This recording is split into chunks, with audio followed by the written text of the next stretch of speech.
things so that our youth is renewed like an eagle. Amen.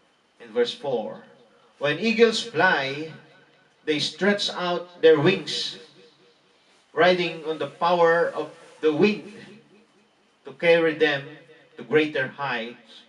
When we stretch out our wings of faith and lead us that wind into the high place, and and the wings of our faith, and let God carry us. We will not get tired, but feel renewed every new day of our lives. In verses 6 and 7, David addresses the nation of Israel as he recounts God's righteous deeds and judgment. In fact, Moses desired to know God and not to simply receive his blessings, but to know God's character is the greatest blessing that we can ever receive while we are here on earth. Knowing the character of God, that is the greatest blessing that we can ever receive from Him while we are still here on earth. Knowing the character of God is the greatest blessing that we had. And the second benefits that this Psalms 103 is talking about is the beauty of God's character. In Psalms 103, enumerates some of God's amazing attributes. He is compassionate, gracious, merciful. In verse 8 and 14 and, 10, verse 8 to 14. In verse 10 says, notes this, how God has not dealt with us according to our sins, but how has He dealt with our sins. So, God is going to show, God is going to show how God has not dealt with us according to our sin, but how has He dealt with our sins. In the book of Isaiah, chapter 53, verse 6, tells us clearly that Jesus carried our iniquities. The punishment of our sins fell upon Christ. God has indeed shown us His mercy. Just one of the many reasons we can bless the Lord for. Bless the Lord, O my soul, as David in Psalms said. So, God has indeed shown us His mercy. Yes, one of the many reasons we can bless the Lord for. As we learn more about God's character continuously, we ought to pattern our lives after Him. In the book of James, chapter 1, verse 19 to 20, if you want to read that in your own time, in James chapter 1, verse 19 and 20, gives us one of the many ways we can do this as we continue to adjust to various changes and disruptions to our normal lives, because we're going to experience now a new norms in this time, in this challenging and trying time. We are going to experience the new norms of life now as the guidelines of the government. So we are going to experience changes in this life. Changes, it's sometimes we are uncomfortable and feeling like we are controlled,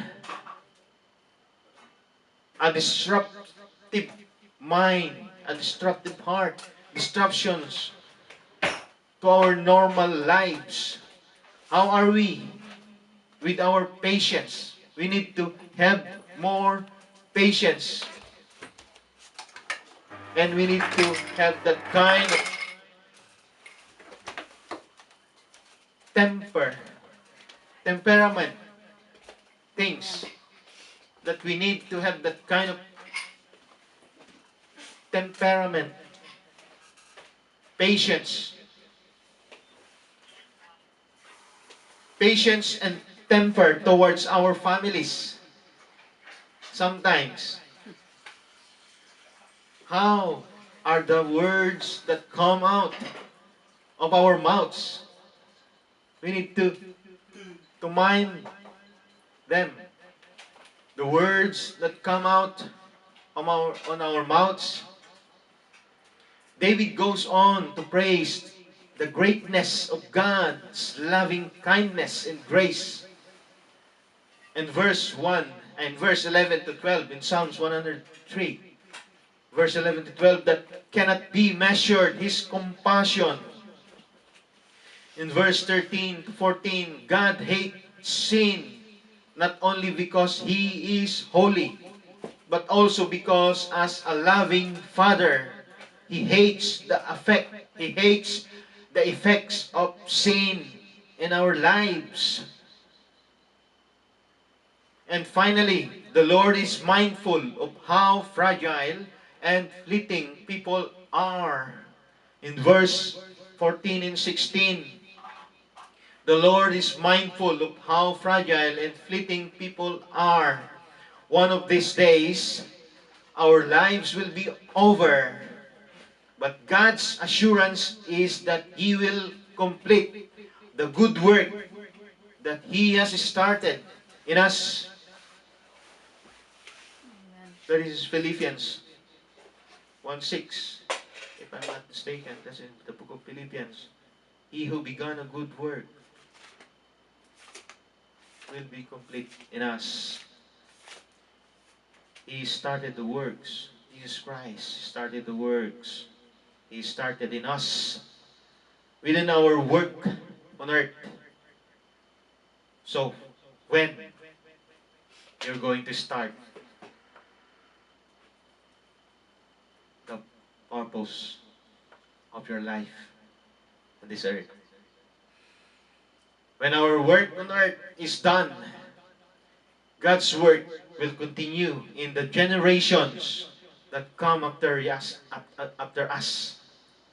So God's work will continue in the generations that come after us as we continuously serving Him faithfully, doing the works of God, and living the words of God into our life, practicing what is the commands of God into our life. He is faithful to keep His covenant. In verse 17 and 18, so then our part is to be faithful to God. Our part is to be faithful to God, who is the everlasting God, who is in control of everything under heaven, in heaven and on earth. He is in control of everything in heaven and on earth. That's in verse 19 and 22. The psalm now concludes the same way. It opens praising God and blessing Him for who He is and what He has done and continues to do into its life. Continuously doing the good things, the great things into